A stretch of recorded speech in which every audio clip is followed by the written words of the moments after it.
Gentlemen, let's broaden our minds. Lawrence?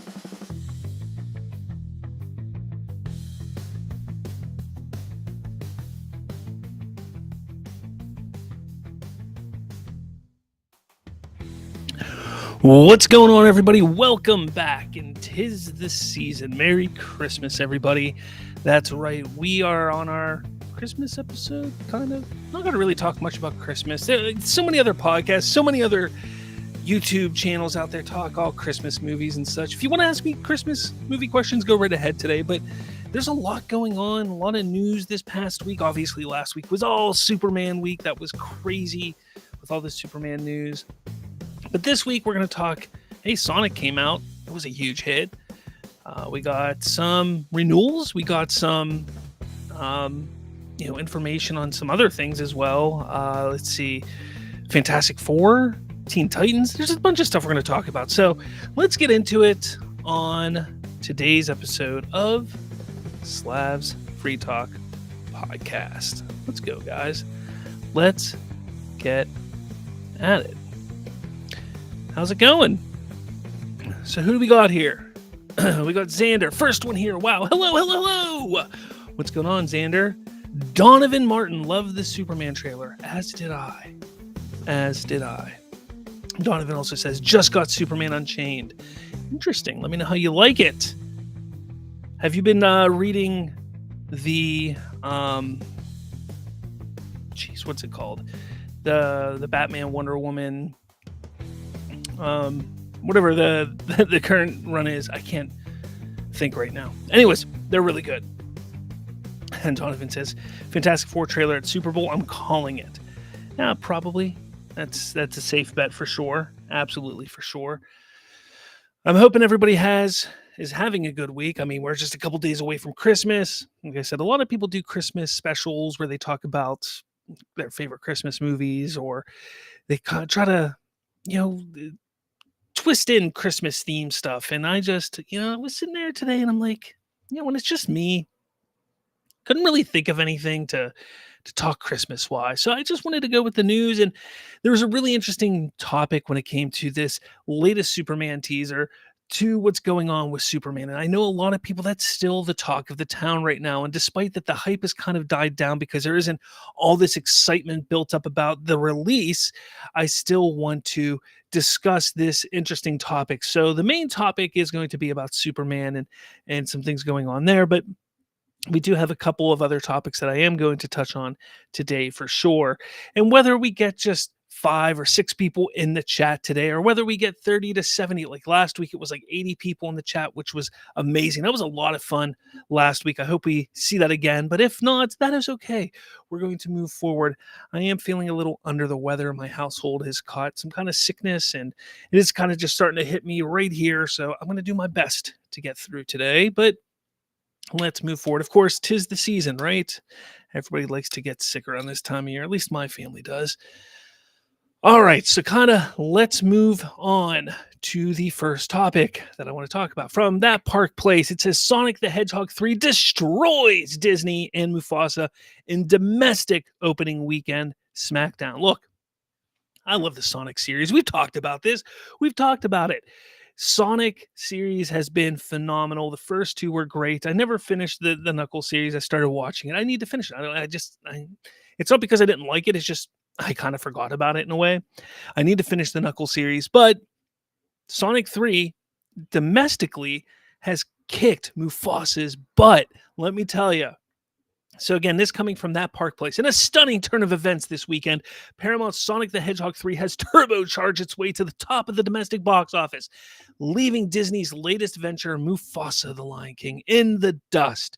This outcome is particularly embarrassing for Disney, considering Mufasa is a sequel to the highly successful 2019 remake of The Lion King, which it shouldn't have been successful. It was pretty bad remake, which grossed an impressive $1.6 billion worldwide. According to Deadline, Sonic the Hedgehog 3 surged ahead with a formidable $62 million opening weekend, nearly doubling Mufasa, which debuted with $35 million domestically. That is insane. Now, Keep that in mind. Both films are extensions of beloved intellectual properties, Sonic as a direct sequel, and Mufasa serving as both a prequel and sequel to Disney's 2019 live action remake. However, the disparity in their opening numbers highlights a significant misstep for Disney.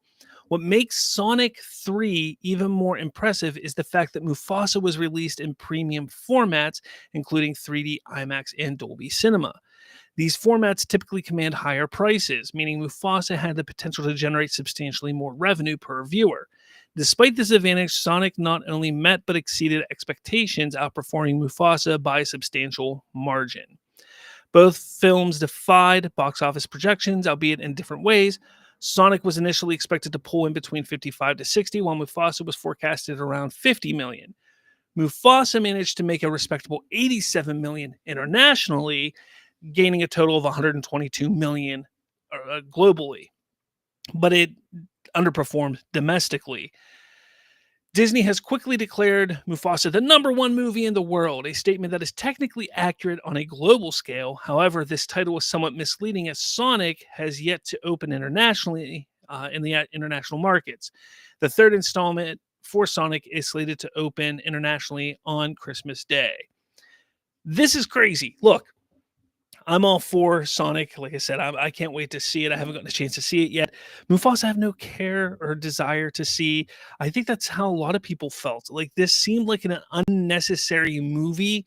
Sure, I think it's going to make a lot of money. I think is it going to make 1.6 billion, Mufasa? I don't think so. We'll see what this weekend brings. I think that's what's going to be telling. This week, obviously, with Christmas being in the middle of the week, I think that's what's going to be kind of tough for it because nobody's going to go to the movies Monday, Tuesday. Everybody's ramping up to Christmas. Christmas Day is all about the family. Thursday's, all about taking your gifts back and exchanging them. Friday, Saturday, Sunday, this coming weekend is going to be the real determination of which of those two movies is going to have the staying power, the one that's going to really blast it into the stratosphere. Now, granted, Sonic 3, I never thought was going to be a $1 billion movie. The first two weren't $1 billion movies, but Mufasa is a sequel to a $1 billion movie. Could that become a $1 billion film? I don't know. I'm not thinking so because when you get to it, a lot of schools have like 17 days off or something. Are they going to go back and watch it again? Is word of mouth going to spread for Mufasa? There haven't been a lot of great things about it to begin with. I think because these two movies are out, people are going to go see one or the other, or they're going to go see Mufasa, then go see Sonic, or they're going to go see Sonic and then hear that there weren't great things about Mufasa and then not go see Mufasa. Because there's only been really good things about Sonic. There's been mixed reviews about Mufasa. So that's kind of how I'm looking at it. So it's either going to be you go see Mufasa, then you're going to go see Sonic, or you're going to go see Sonic and then be like, I'll catch Mufasa on Disney Plus. And that's kind of how I see it's going to happen. Again, I'm not saying Sonic's going to beat Mufasa globally in the box office, but I just kind of think that domestically, and I think overall, I think the perception is that, Mufasa is going to do well. Is it going to hit $1 billion? Probably not. Sonic, though, I think is going to outperform what the expectations were. I think they greenlit a fourth one, which makes sense. This franchise is blowing up, and it's not really shocking. It was prime for a franchise like this, and it's doing great. I don't know. I'm excited to see where this goes. I'm excited to see what they continue doing with Sonic. I can't wait to see this one. I loved the first two. I can't wait to see this one. And I just hope that this, like I said, Mufasa, I don't care about. I think this is the movie that really is the summer hit. I think, or not the summer hit, the Christmas hit. This is the Christmas hit. This is the one that is really more for families, more for kids, more for taking out and having fun. Where Mufasa, I think, is more for the adults. And granted, yes, kids can go see it, I'm sure, and it's more family oriented, but I think adults are more interested in that than kids. I think kids are more interested in this. That's just my take. And I think that's what's going to help push this to even do better over the next 2 weeks. That's what I think. Anyways, let me know your thoughts in the comments, of course. Let me, know what you think about Sonic. Are you interested in seeing Sonic? Did you want to see Sonic? Or do you want to see Mufasa? Do you care about Mufasa? Let me know your thoughts in the comments. Hit that like button, hit subscribe. And we got Critic Chris in here. He says, Slav, fellow DC fans, how's it going, Critic? Xander, all I care about is Superman. Of course you do, Xander. Of course you do. Yes. All right. Moving on. We do have some James Gunn news. And this one's pretty cool. So, this was a really interesting story that developed throughout the day. Because earlier this morning, I saw a post on X that was like, hey, Creature Commandos is greenlit for season 2. And I was like, what? Awesome. And then they're like, here's a link to the Hollywood Reporter. And I clicked the link and it was like 404, page not found. And I was like, what the hell? I want to read about it. Come on. I want to read it. And there was like nothing there. So I was like, come on, like maybe it's not real. Maybe it was released too soon. I couldn't tell. And then shortly thereafter, we got this post from James Gunn. He says, you wanted monsters? Well, you're getting even more. We're coming back for season 2. But don't worry, we've still got plenty left this season for you. Catch new episodes of Creature Commandos every Thursday with season 1. With the season 1 finale dropping January 9th exclusively on Stream on Max.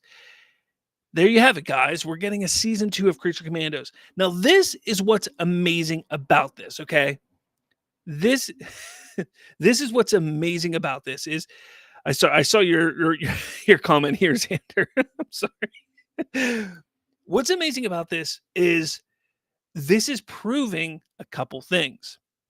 One, wasn't Creature Commandos supposed to fail? Weren't there people out there saying that Creature Commandos was going to be a huge failure and not going to succeed and going to prove that James Gunn wasn't fit to do what he was doing? That's number one. Obviously, no, that's not what happened. What happened is people have really enjoyed Creature Commandos, and it's doing exactly what it needed to do. And it's just gaining interest, and people are enjoying this little animated show. Again, it didn't need to do gangbusters. It wasn't going to do better numbers than Doom Prophecy or The Penguin. That's not what the expectations were. Again, people don't understand when it comes to a show like this, you're not trying to outperform these huge shows, these huge live action shows. But then again, these people don't think logically. They just think and sit there and say, well, if it doesn't do better than this, then obviously it's a failure. They don't think logically. That's number one. Number two, this just means the DCU is continuing. It's pushing forward because not only have we gotten this greenlit now. So remember, we have Creature Commandos Season 1. We have Superman. We have Supergirl. We have Swamp Thing now. We have Lanterns. And now we have Creature Commandos Season 2 and Peacemaker Season 2. How many projects do we have now that are getting lined up just for the DCU? Things are just getting lined up and we're getting things moving. We're getting more and more and more and more for the DCU. And it's fantastic. It's phenomenal because, look, as much as people want to sit there and bash and say, look, DCU is going to fail. It's going to fail and it's just going to all get canceled. That's not how it works. There's so many moving pieces and parts that, yes, there's a potential that something may not work. And if something doesn't work, then yes, they may have to go back to the drawing board with some things. But they're investing in this universe. It's an investment. They understand that not everything's going to work exactly. And let me tell you, after that trailer the other day, that teaser trailer for Superman, the fans love it. The general audience loves it. It looks like that's going to go off with a pretty, without a hitch. I mean, I'm sure not everyone's going to love it. But as of right now, it's looking good. As long as marketing continues to be great and they keep pushing forward and the film delivers, there's nothing to be worried about. So again, we take a look at something like this, which Creature Commandos Season 1 has been phenomenal thus far. 4 episodes in, I haven't been disappointed once in any of the episodes out of 7. So we're more than halfway through, and we're not disappointed at any of the things that have shown up in this show. We're getting another season, And it's great. It's exciting. The DCU is pushing forward. I'm excited. You should all be excited because all it shows is that there's confidence and there's excitement for the DCU. And what's even better is this isn't simply a James Gunn decision. This wasn't simply a James Gunn or Peter Safran decision. This was also a decision by Max. Max had to also say, yes, we want more of this. And there you have it. So it wasn't just James Gunn saying, well, yes, green lighted, of course, let's just do more. No, Max had to agree to say, yes, we want more of this on our streaming service. And there you have it. It wasn't just a one-man decision. So again, this is such a great thing to see. It's exciting. Again, it's exciting. If you're a DC fan, it's time to be excited. Let me know your thoughts in the comments. Hit that like button. Hit subscribe. What do you got over here? Xander. So this is the comment I laughed at is, of course you do, Xander. It's such a sly remark. Look, I know you're excited and all you care about is Superman. I mean, I know that's all you care, but we're getting to it, all right? We're getting to it. I got DC sprinkled throughout. Okay, I got DC sprinkled throughout. Manu, it's time. Hey, Slav, I believe the Mufasa people are getting sick and tired of live-action remakes. Sure, it's not a remake, but it's still linked to a classic Disney franchise that started in animation. Yeah, I think so too. But again, with that movie, I think it was sort of like, why? Why? I never sat there watching Lion King and thinking, I really wish I knew where Mufasa came from. Like, there was never any part of that made me think that.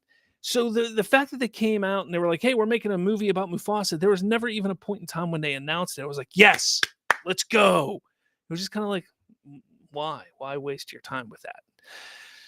So I think that's kind of how a lot of people felt with it. That's all. Cozy Lion. I've been loving Creature Commandos so far, and so have a lot of people. Xander Wild, you're okay, just making it a laugh. That's, yeah. Critic Chris, I guess next first film of 2025 is Captain America Brave New World.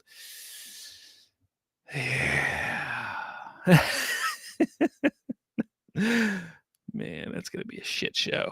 Cozy Line, love seeing Creature Commandos on the list of most popular shows on Max every week. Of course. I mean, it's a fun animated show. It's fun. It's enjoyable. If you watch this last episode 4 had more heart in the last 4 minutes of that episode than I've seen in the last, how many DC movies were there in the last 10 years? There was more heart in the last 4 minutes than in all those DC movies. Like, I felt for Weasel in those last 4 minutes more than I felt for Superman, than I felt for Lois, than I felt for Batman, than I felt for Cyborg, than I felt for Aquaman, than I felt for The Flash, and I felt for Wonder Woman, than I felt for Harley Quinn, and all of those DCEU films. Like, I didn't feel nearly as much as I did. Like it's crazy how good of a writer James Gunn is, and people just refuse to acknowledge it. And I don't get it. I don't get it. Oh, he puts dick and fart jokes in his stuff. Who cares? You take those last 4 minutes of that episode, and you watch that, and then the final line of that episode from The Bride, when she says probably just chasing squirrels, or however she says it, like that hits you. And it's just one of those things, you're just like, you understand him a little bit more. Without him, he doesn't talk. But now you understand.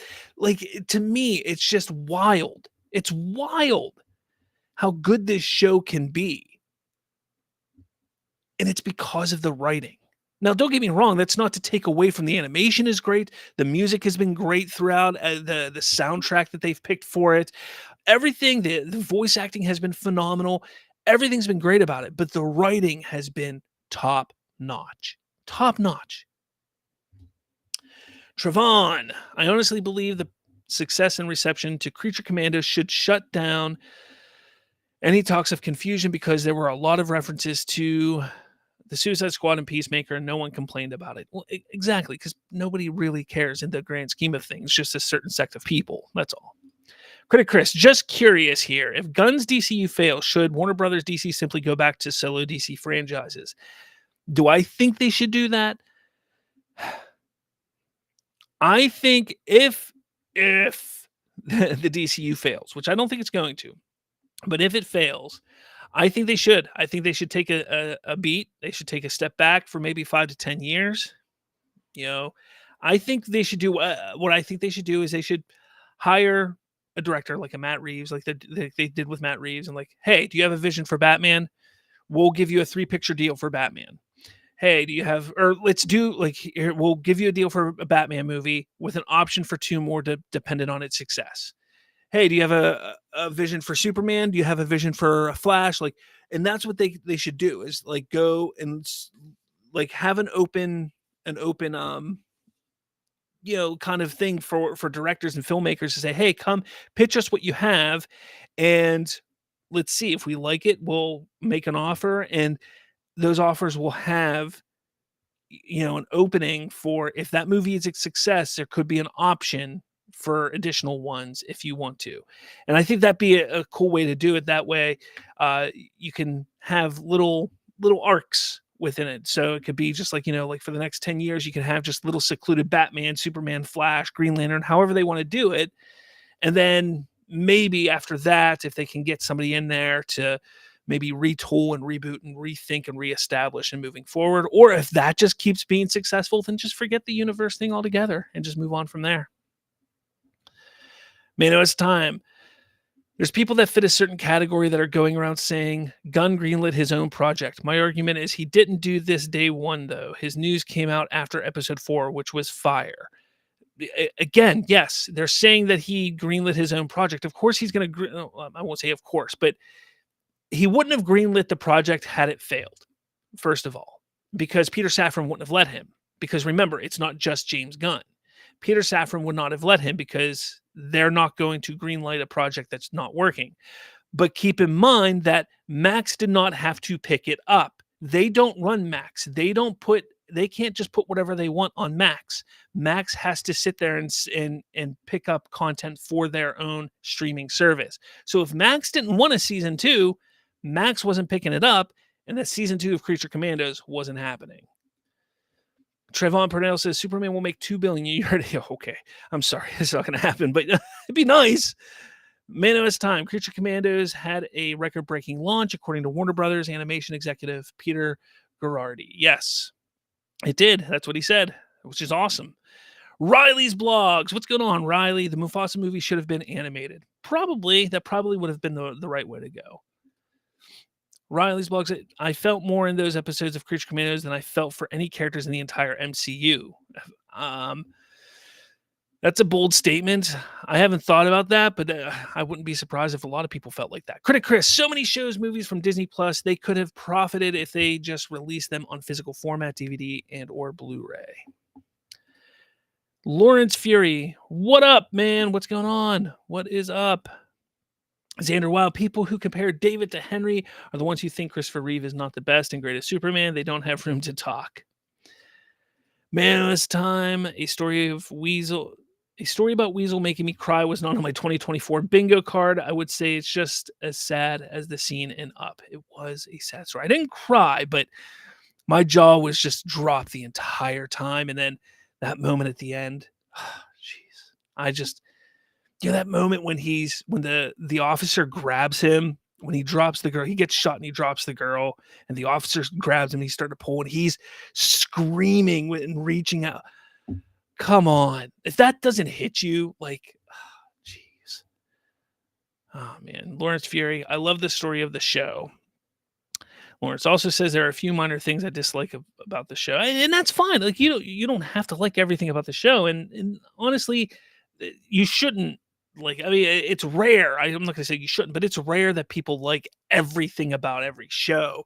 That's the thing. I mean, I don't like everything about everything that I like. Like I have bands that I like. I don't like every single song they make. I have directors that I like. I don't like everything they direct. I like shows. It's you don't typically like every aspect of something that you like. Sometimes you do, sometimes you don't. It is what it is. Critic Chris, I think David looks more like Tom Welling than Henry Cavill. Yeah, I could see that. And Lauren says the DCU will be all right. I hope so. I believe it will be, but I hope so. Sticking with DC, this is a rumor, and I'm only going to talk about it because I think this is one of the next things that will be greenlit. Excuse me. Teen Titans characters that will make up live action movie reportedly revealed. Now, this is coming from Daniel RPK, apparently, not occasionally, apparently. Man, my headphones keep sliding off my head. This is what happens when I don't wear a hat. Let's see here. Where's it at here? Scooper Daniel Richmond is reporting that the movie's team will actually be the same as the Teen Titans animated series. However, we're not sure if that means the 2003 show or the Teen Titans Go, but it would be the same team either way, which would mean it'll be Robin, which is Grayson, Raven, Starfire, Cyborg, and Beast Boy. So, what do you guys think about that? Because I was looking at it being Nightwing kind of running it. So Grayson would be there, but he's kind of older. So he's kind of running the thing. And then you could have like a Raven, a Starfire, a Cyborg, a Beast Boy, maybe a younger Robin as well, maybe a Wonder Girl, maybe Wally West. You know, I was kind of thinking like those type of characters would be there. If they go this route, I'm kind of shocked that they're going this route because I'm more shocked about the Grayson aspect because I really thought that we would have an older Dick Grayson. And I don't think an older Dick Grayson is a Teen Titan because Teen Titan. But that's just my thought on it. Then again, he could still be a teen. He could be 16, 17 years old. Who knows? But that's my thing there. Now, it doesn't shock me that they may go this route because this would also be what people are most familiar with. Specifically the younger generation who loves Teen Titans Go. My older kids, they loved Teen Titans Go. You know, I remember taking them to go see Teen Titans Go to the movies. They loved that movie. They loved watching Teen Titans Go. My oldest son loved Titans when they did that show, so I'm sure he's going to be all about this. But again, I'm not surprised that they would go with this lineup just because it's so recognizable. But I really have to say that it shocked me simply because of the whole Grayson thing. I really thought that he would be Nightwing by now, specifically because we should be seeing Damian Wayne in Brave and the Bold. However, could this be him transitioning from Robin to Nightwing? But then that would feel too much like Titans was that show. So again, that's kind of what I feel odd about. And then again, this could just be rumor. It could be completely wrong. It could change. It could be an early draft script that he got, and maybe another draft has Wally West and Wonder Girl and Aqualad, or could have none of them. Who knows at this point? I am interested in seeing a Cyborg. I would love to see a Cyborg again. Beast Boy, I think, if done right, because I think Beast Boy and Titans just was shortchanged just because of the constraints on finances. Like, you can't do too much on television like that. So I would really like to see a Cyborg and a Beast Boy done really well in this. Raven and Starfire, I think they did okay on Titans. I think they could do better here as well. Wonder Girl, I'm all for. Wally West, I really want to see, but would they go Wallace West? Would they go Wally West? Which West are they going with here? I don't know. So again, it's all exciting to see, but again, when we start hearing rumors, it kind of makes me think like things are probably starting to move in that direction, that it could be greenlit sooner rather than later. But how much sooner? That's to be seen. But let me know your thoughts in the comments below. Hit that like and subscribe buttons. All right, what are you guys saying over here?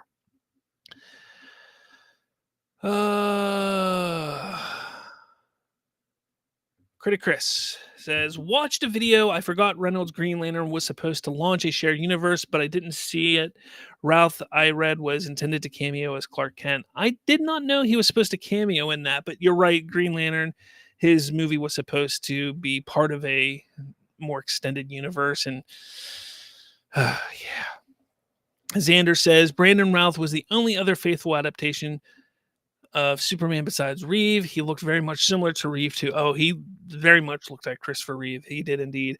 Superman Returns was a really, really good movie. Gets a lot of flack because he doesn't throw a punch in that movie. Story wise, it's a strong movie. The fault of that movie is not that it's not faithful, it's not truthful. People don't dislike it because it doesn't bring that hopefulness and joyfulness and optimism. That's actually what people like about that movie. The problems with it are that it refused to move Superman forward. And that was kind of the problem with it. And then obviously there was no fighting. There was no punchy Superman in it. And then you have Zack Snyder's Superman, which took it too far, I think, in one direction, and not with the punchy, fighty Superman, because you need that. But I think they tried to push him too far to the future a little bit, not to the future, but too far ahead. Look, I love it. I love what Zack Snyder did. Man of Steel is my favorite superhero movie. But what I mean for the general audience is they still wanted that optimistic and oh shucks, big blue Boy Scout. And they didn't get that with Man of Steel and Batman versus Superman. So they wanted that from Brandon Routh, but they also wanted the aspects of the more modern take, the more optimistic, not the optimistic, more fighty, punchy, but still with the optimism and heroic and things like that. So I think that's what we're going to get now. But again, that Superman Returns, I think, was a good movie, good story. Had they set it in a not continuation of the Christopher Reeve movies and made it their own and had a little punchy, fighty, I think it would have done a lot better. And I think it would have been more successful. That's just my opinion. Trayvon says, I personally believe that Tim Drake will be the Robin in the Teen Titans movie. I hope so. Mano, it's time. You may have already said this, but the trailer for Superman is big. Doesn't mean the movie will be good, but it being top 5 is insane. There's only movies that made 1 billion or more on that list. You're right. It's Deadpool, Wolverine, and what is it? Infinity War, Endgame, things like that. Here's the thing. You're right. The trailer being huge does not mean that the movie's going to be good. But the interest is there. It has piqued the interest of the audience. And I keep saying that that is what the teaser needed to do. That is the point of a teaser trailer, is to pique the interest of the fans. And if you don't do that, then you're not going to get the fans on board when the movie comes out. I literally saw a post from Aaron Fisher. I don't have it pulled up here, but it was kind of ridiculous that it wasn't a post. It was actually somebody posted a video clip of him saying, I told you months ago that they were going to pull you in with the music and make you feel, and that's what they did, just so you could feel something with the music. It's like, what do you want a studio to do? The point of a studio and marketing in a trailer is to utilize the elements of the movie to make you feel, to make you interested in the movie. What the hell do you want a studio to do? The fact that they did it well, you can't blame them for that.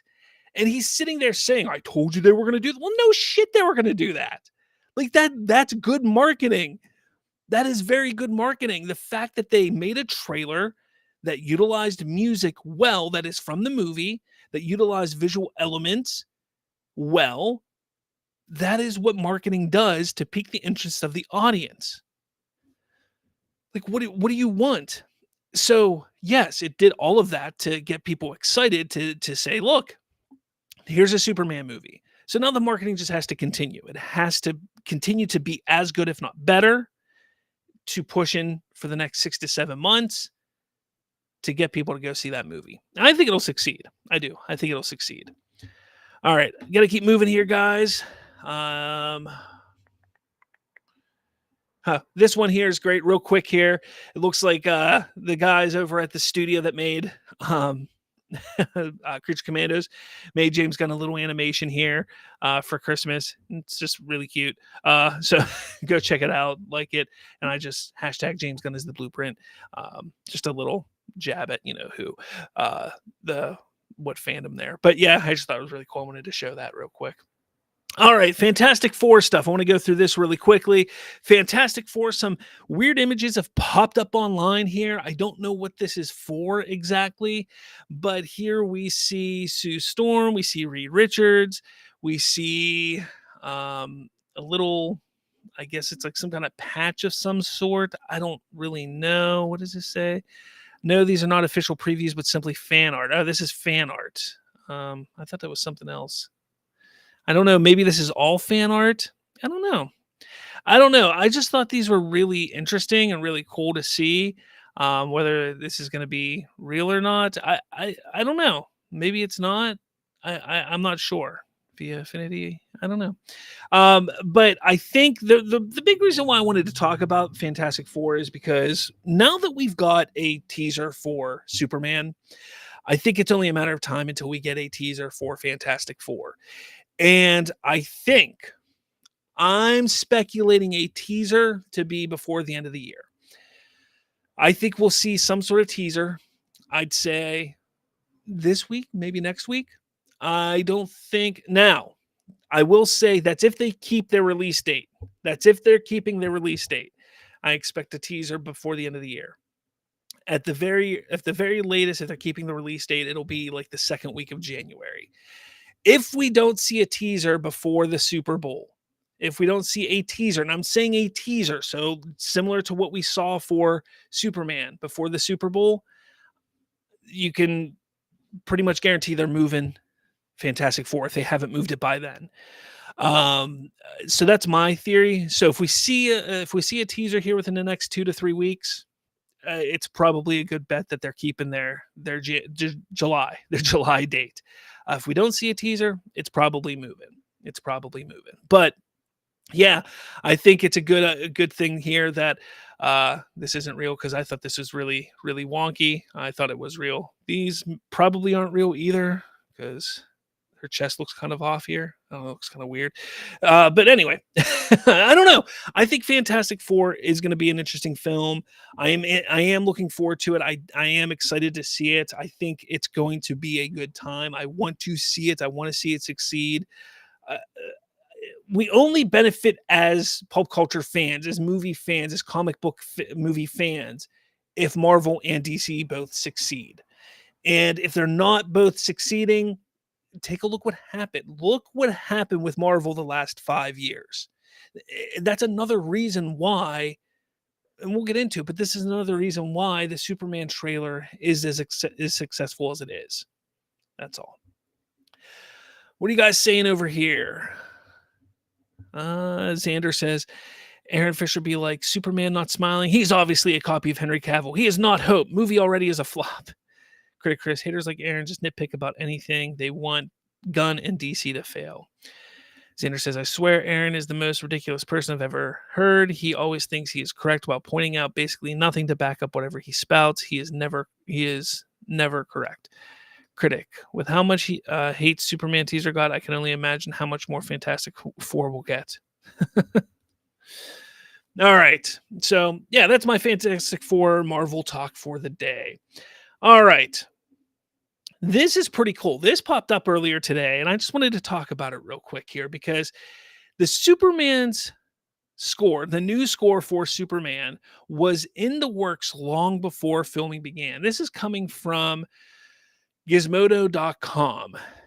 And real quickly, it says, that soundtrack was one of my favorite soundtracks of all time, Superman director said, talking about the Superman, the movie soundtrack done by John Williams. When I was a kid, really the thing I loved the most about the movie was the music. That was the thing I took home with more than anyone else. So it was no surprise that when the first trailer for Gunn's interpretation of the character was released, Williams' theme was in there. That was the plan from not just day one, but well before. I knew from the beginning that I wanted to do what I wanted to do with the music, Gunn said. I had thought about it a lot. Are we going to do something completely different? Are we going to use Williams' theme? I knew we were doing something that was hearkening back to the past and was also looking forward to the future. And so it was about finding that balance, a balance between not just the past and future, but John Williams and John Murphy. John Murphy is a composer who I loved working with, and he started working on the music before the script was even finished, Gunn said. He was one of the first people I gave the script to, along with Safran and a couple of others, so that he could start writing music for it. And I said, I want to use a version of Williams' theme, but I want to do our own version of it. And so that's what you hear in the trailer. Gunn then teased how that new take on Williams' would be used throughout. What's really amazing is how that leads into a lot of other pieces, he said, some of which come back to Williams' theme, but some which are purely John Murphy. It goes into that, comes back out, and it's used beautifully throughout the movie. And John has worked almost nonstop for the past almost 2 years putting the score together. The dream, it then seems, is that when kids see Superman in July, they have the same reaction Gunn had to Donner's movie in 78. Great movie, but even better music. Look, I'll say it again. I was not wanting to hear the John Williams theme for this movie. I've said it. I've said it multiple times. And some of you in this chat here even were like, come on, Slav, what are you talking about? What are you talking about? We need to hear it. It's iconic. But when I heard it in the trailer and I heard how they made it their own and, updated it, I was sold because of that, because they decided to update it and make it their own. It really, really worked for me. It really did.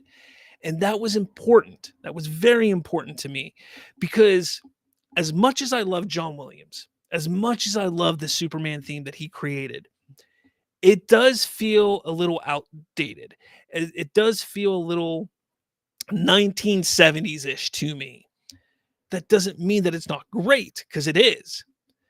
So the fact that they updated it, the fact that they were able to reinvigorate it for this movie, absolutely perfect. And I love what they did with it. It is not disrespectful. It is not a disgrace. It is not hurting what John Williams made before. But the beautiful thing about it, and what James Gunn says here, is how it's utilized throughout the movie, and it's music, and it kind of goes into it, and it comes out into John Murphy stuff, and then sometimes it goes back into it, and then back into John Murphy stuff. Exactly how a musical score should be done. And if handled well, because I'm a stickler for this stuff, I listen to the music when I watch movies. I am very, very particular about this. If they do it well, I can assure you I'll come out of that movie and I will be pulling up that soundtrack on my Apple Music and listening to it on the ride home if it's done well. And I hope it is done well. I hope they do well with it. But it's exciting to see that they've taken so much care that he's been working on it for 2 years, or roughly 2 years for this, because that is that important to him. And it is an important aspect of a movie like this. So that's what's great about it. It's absolutely great. Let me know your thoughts on the score in the comments. Hit that like button, hit subscribe. Manos Time says, love the John Williams soundtrack and love the John Murphy remix. Hope Murphy worked on new music as well. A Lex Luthor theme would go hard. Well, according to this, he worked on a lot of music for it. T.O. Jones, Marvel and DC both fell off during the COVID era. That's for sure. That is for sure. Cozy Lion, love the new score. Xander Wild, Snyder's Superman not smiling while being depressing. That's hope. Bring him back. Gun Superman saves a girl and has people shouting his name. That's not hope. It's already a flop. Man, critic Aaron deleted his hospital videos because I warned him they can be seen as personal gain on YouTube, etc. My good deed of 2024 towards I didn't know he did that, but all right. Lawrence Fury, it can work, but give David Cornswood his own score still. But this Superman movie should honor past Superman 2. Critic Chris, I get them in my head more. I watched that teaser. Oh, dude, I found myself, I was walking down the steps at work the other day. It was a Friday, and I was whistling it, and I didn't even realize I was whistling. I walked down the steps and I was whistling, and I went, geez, it's in my head. Like that, it got me. Like, it completely got me. Xander, John Williams Superman score is superior. Fight. Hey, look, it is an amazing theme. It truly is. I don't put it up there with John Williams' best theme. Probably top 3. But it is an amazing theme. And don't ask me right now what I think is his best, because it's probably a Star Wars one for sure, but it's not Superman. Cozy Line, John Murphy scores for other films he worked on have been great. Yeah, but none have been memorable for me. That's the thing. When it comes to John Murphy, nothing has been memorable. That's why I said the other day in one of my reaction videos and one of my videos I made about the trailers is I didn't know that John Murphy could do that. Because anything else that I've watched the Suicide Squad, the Guardians and stuff like that. Like I've watched other movies that he's done, but nothing's ever stuck out like who did the music for this or wow, that's John Murphy. Like nothing's ever stuck out to me like that. This though does.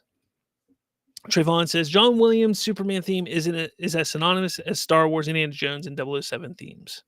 Correct. I don't disagree. Critic Chris, I was whistling it myself at family Christmas party and was asked about it, so I shown the teaser. Perfect. That's what you got to do. That's exactly what you got to do. Xander says Starman is my unofficial superior Superman song. It's not even a Superman song. Jeez, people. Come on now. Come on. All right.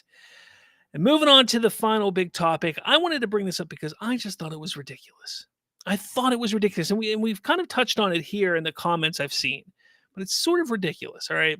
So there is this on X today that this guy, Ryby, says, I have come to the realization that this new generation of DC fans are utterly delusional because somebody says the Superman suit looks incredible. And this person says they are not DC fans, they are Marvel fans. And I said, because people want to feel hope, optimism, excitement, along with getting vibrant colors and an upbeat and inspiring score, they are not DC fans. Let's also not leave out that Marvel and DC has dropped the ball the last 5 years majorly. Movie fans, and especially comic book movie fans, are ready for something spectacular again. This trailer is a step in that direction. Just because you have blinders on and can't see it doesn't mean it isn't. So that was my response to that.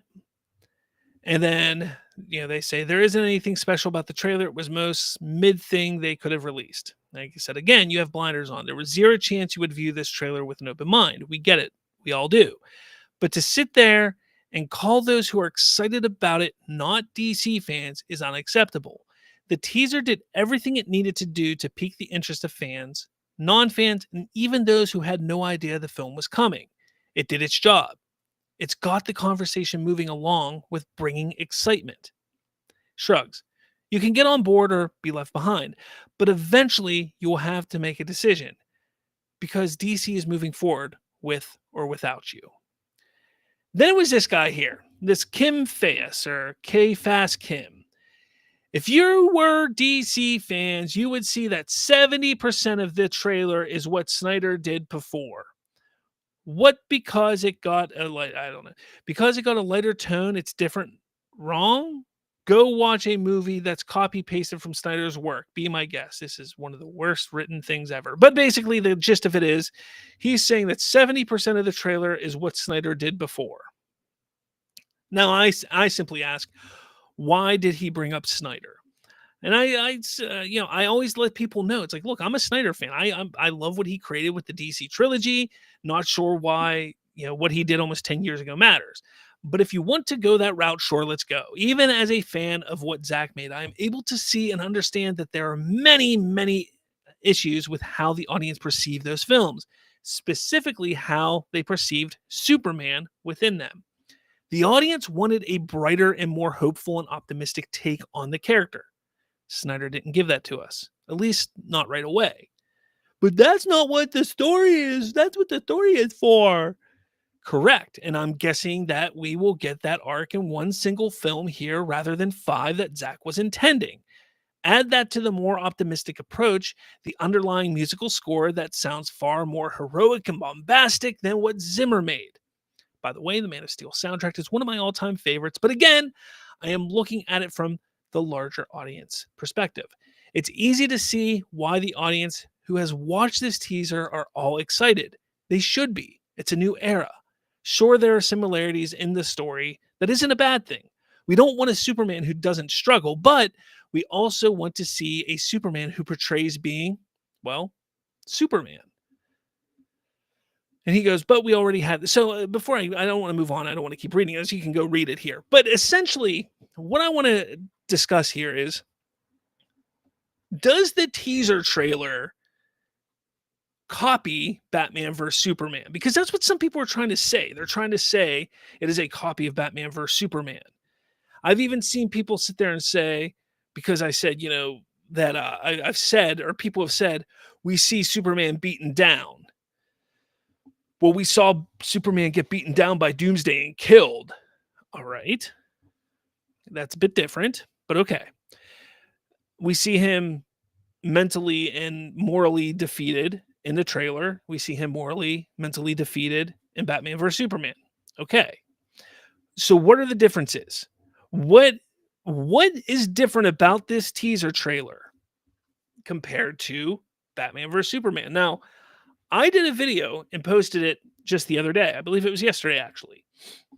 And I kind of went over this with it in pretty good detail on why the teaser trailer is so much more impactful at showcasing the hope and optimism and brightful nature of Superman than what Zack Snyder did, and essentially showcasing a similar type of Superman.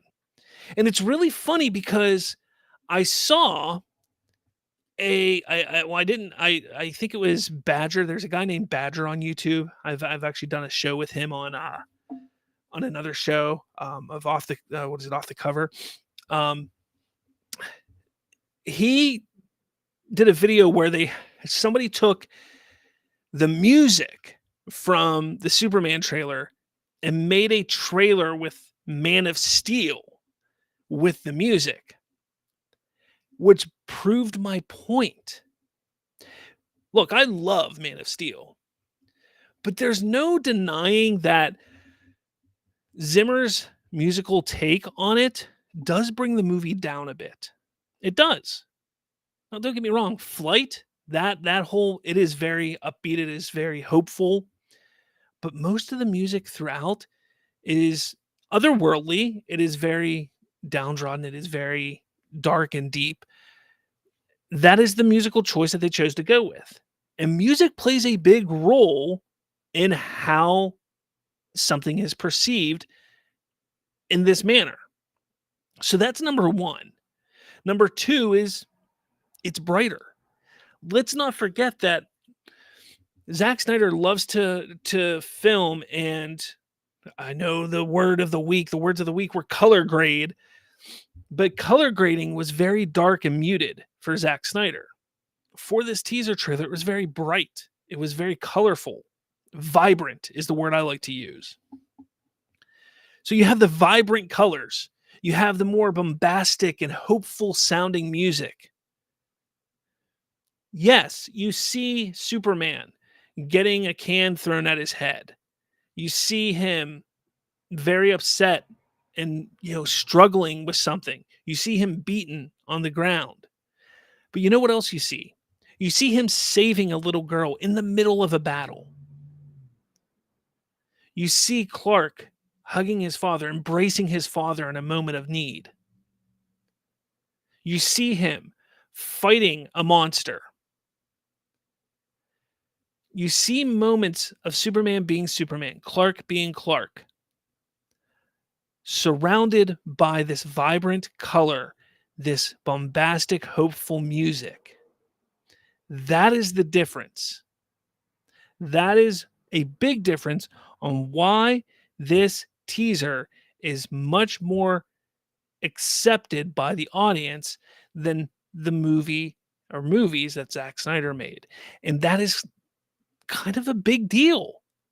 That's a big deal. It's not always about, well, people complained about it then, so they have to complain about it now. It's about the execution. How is it executed? Now, when we go and see the movie, let's see how the movie's going to be executed. Let's see how it plays out.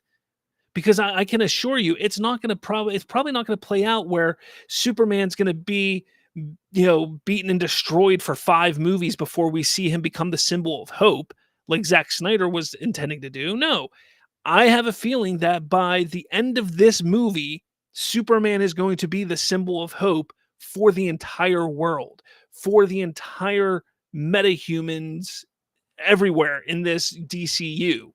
Like, that is the point of it. So we're not going to have to wait 5 movies like Zack Snyder was doing. Sure, we're going to have moments in this movie where the world's against him, but let's not forget in the movie, we start to hear chanting, Superman, Superman, Superman, Superman, which makes us believe and understand that there's going to be a moment where people are chanting and wanting him back, and they want Superman, despite the fact that people were throwing stuff at him, despite the fact that he was beaten and down and at his worst, and his only friend was his dog, Crypto. But now people are chanting his name.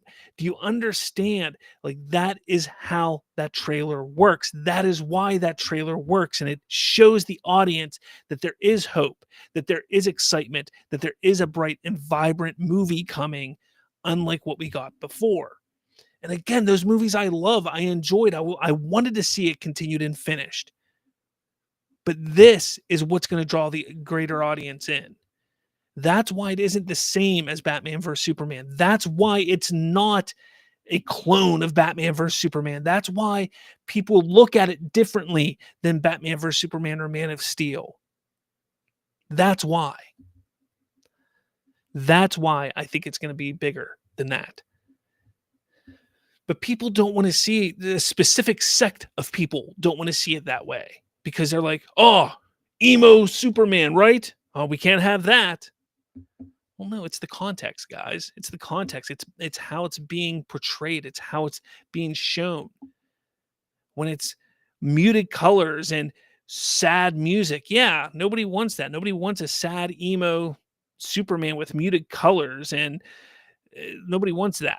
But if it's vibrant colors, the music is bombastic, and you have people chanting Superman, okay, Superman's going to come back. We know this moment in this movie is going to be a struggle for him, but we can tell that at some point in this movie, he's going to come back. And that is the difference. That's the difference.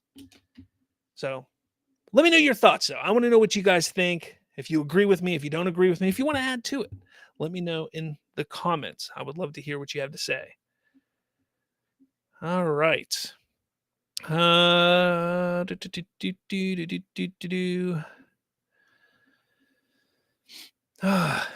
Lawrence Fury says Superman isn't fighting Batman. That's true. Oh man, so many here. All right, we got Manus Time. The only square that Murphy made that I love is 28 Days Later. I like Kick-Ass, and since I trust Gunn, I trust him.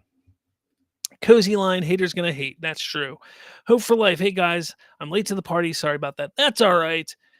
Lawrence Fury, I can't even see Aaron's post. He blocked me. You should be able to see posts now on X. I believe you can see, even if you're blocked, you can see posts now on X. You just can't comment or share or bookmark or anything like that. But pretty sure even if you're blocked now, you can still see posts. I'm pretty sure you can now. Trayvon, imagine being so desperate to trash hate on James Gunn that they stoop to now saying we're not DC fans. It's crazy. It is absolutely crazy. It's like, you want to see a vibrant and exciting movie, you're not a DC fan. And honestly, I don't know if I can find it real quick. Let me see if I can find it. Like, this is literally, I can't find it. He's supporting, why am I doing that? There's literally something he's supporting here. And where's that? Oh, so let me see if I can pull this up. I don't know if I can. Because I literally couldn't believe that. Let me see this here. So this right here, he says we're not DC fans because we're excited about, something vibrant and everything. But he gets all upset about this. You want monsters? Well, you're going to, James Gunn, celebrating that more DC Creature Commandos is coming. And then he gets mad about this. It's like, really? Come on. And then under that, he supports and follows people like this. This person here, this Damie Ray is alive. He follows this person who constantly is saying that Creature Commandos flopped. Also, this account is being paid to tweet this. So this account supposedly is being paid to tweet that Creature Commandos was number 4 for Max and saying numbers don't lie, but they're supposed to be a DC fan. This person he follows with Warner Brothers views and box offices don't matter. It's about how many fake shills review are certified fresh that matters. That's what gets this a second season. So he just cares about people who want DC to fail. So he's all about following and being excited and friends with, those who want to see DC fail. But when it comes to those who want to see it succeed, they're not DC fans. It's just maddening. It's crazy to me. It's crazy. Let's see. Lawrence Fury says Superman is the best of us. He didn't abuse his power when that guy threw a can. Very true. Critic Chris, Snyder was going to introduce crypto in the Snyderverse. Was he? I don't think so. Man, it was time. I left a comment under his post saying, what 70% is he talking about? Because in that trailer, a bald Lex, a kaiju, crypto, Mr. Terrific, Guy Gardner, Hawkgirl, I can go on. Xander says, yeah, he was going to have an AR-15 on him, critic. Man, it was time. Just because you see Superman being hated by the people doesn't mean it's copying Snyder. Very true. Cozy Line. So many people love this trailer across the board. Young, old, male, female. Most of the BS I hear are mostly from X. And that's true. I mean, a lot of it is coming from X. A lot of it is coming from who just don't really most of the people on X are the ones who are part of a following. They just kind of get in their little groups and hang out on X and complain. That's really how it is. Chris, Lex was not in Man of Steel except for only LexCorp being seen, but in Superman teaser it's Luthor Corps, which could turn into LexCorp still, but whatever. Lawrence Fury, I love how we got the goofy Clark Kent back. That's very true. I agree. Xander Wild, we get Clark Kent being Clark Kent, not Henry Cavill being Henry Cavill. And Trayvon goes, yes, that. Xander Wild, but what do I know? Some people tell me I don't know Superman. Trayvon, seeing Superman saving that girl. Somebody save me. I actually thought that myself too. Anyways, Critic Chris, I can imagine Snyder's crypto looking like Battle Cat from He-Man Guns Blazing. Man, it's time. Crypto Take Us Home has become an anthem. Even on Max, they added it to Super Pets movie. Did they really? Did they? Critic Chris, scratch that. Snyder's crypto would be a robot dog like in that movie. Axel? I don't know. Xander says Christopher Reeve would be proud of David Cornsweet for understanding Superman to a T. Dude, even that stuff he said about the wearing the underwear, the briefs, not underwear, the briefs on the outside, not wanting to scare children. I love the discussion that James Gunn had. I should have talked about that today, about the Superman suit as a whole, about not wanting it to be padded with muscles and stuff like that. There's so much we could talk maybe on the Watchtower later this week. So much about this, has come out. It's great. Hope for Life says, yes, gets the rewind. Yeah, you're a little late, man. What the heck? It's all right. I know. You got stuff to do. It's okay. Xander, shit, Brandon Routh even is effing excited for this new Superman movie. David's performance. There's so many people excited about this. Critic Chris says Dana Reeve gave Routh her blessing before her passing. Lawrence Fury, what I understood people dislike is Hawkgirl and Green Lantern suits. And I've told people multiple times, those are not their suits. Those are the Lord Tech suits. They're going to have different suits. People need to, I'm not saying you, Lawrence, but people need to understand that. People need to understand that.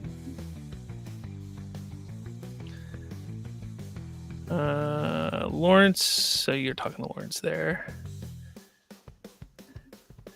See, Manos, I saw something you said on X. There's this girl that faked her reaction while watching a Snyder trailer, which was disappointing. Why would she just hate Gunn like that without giving a chance? Because that's what she does. She was somebody that I respected at one point in time.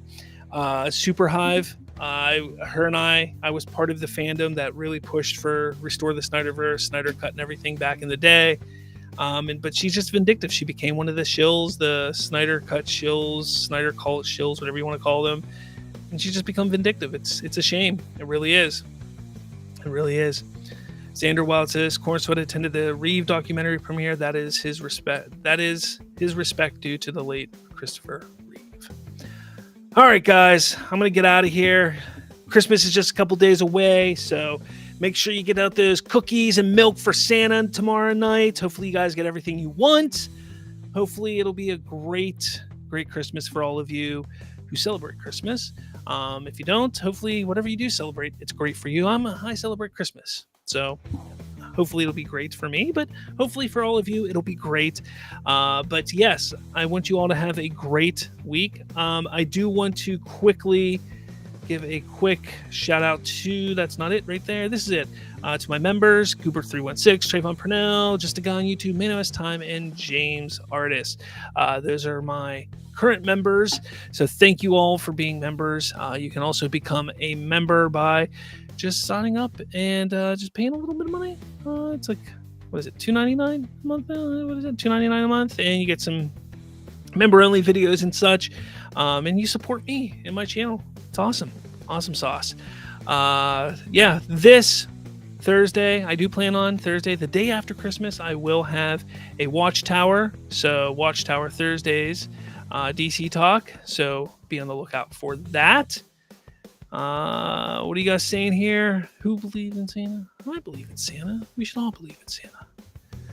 All right. And Lawrence says, people will soon know their temporary suits. Yes, they will. Yes, they will. All right, guys. Again, thank you all so much for stopping by with me tonight. It was a pleasure. I will talk at all of you later. So have a good night. Have a great Christmas. And I will see you, hopefully, all on Thursday.